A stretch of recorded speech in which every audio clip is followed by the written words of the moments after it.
Hello, my name is Spencer Boucher, and I'm a senior at Bridgewater State University, and I interned at the Center for Improving Youth Justice. The night before I left my house didn't feel real.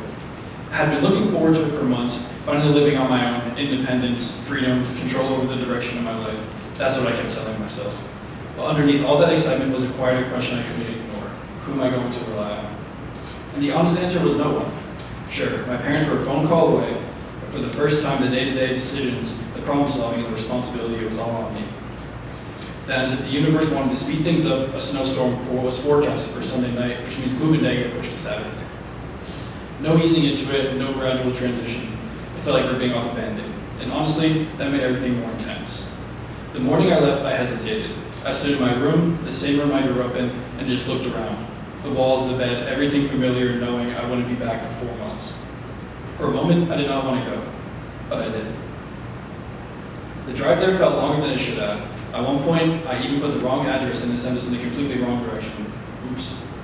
Not exactly a confidence boost for my new independent life. When we finally got there, it was chaos. The street was one way, no parking, no time to figure anything out. This wasn't some emotional, drawn-out goodbye. This is a mission. We pulled over, threw everything onto the sidewalk, moved as fast as we could. And just like that, in the middle of all the rushing confusion, I said goodbye to my parents. No dramatic moment, no long speech, just goodbye.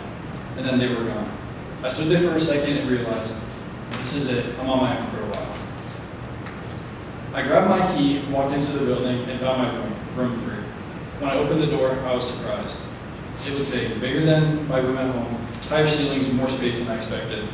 And in that moment, something shifted, because earlier, being on my own felt overwhelming.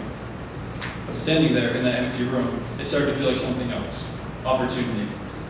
The room wasn't just a space, it was a responsibility. It was independence, it was a blank slate. A new environment to figure out who I am, to figure out what life is like on my own, to figure out what else is out there, to figure out how to navigate unfamiliar situations with confidence. Who knows what adventures I would have, the friends I would make, and the people I would meet.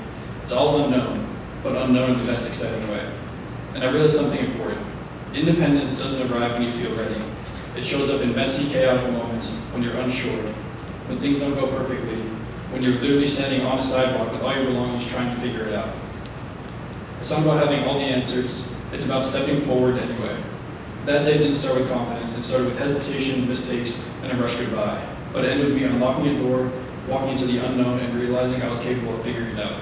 And sometimes that's all independence really is.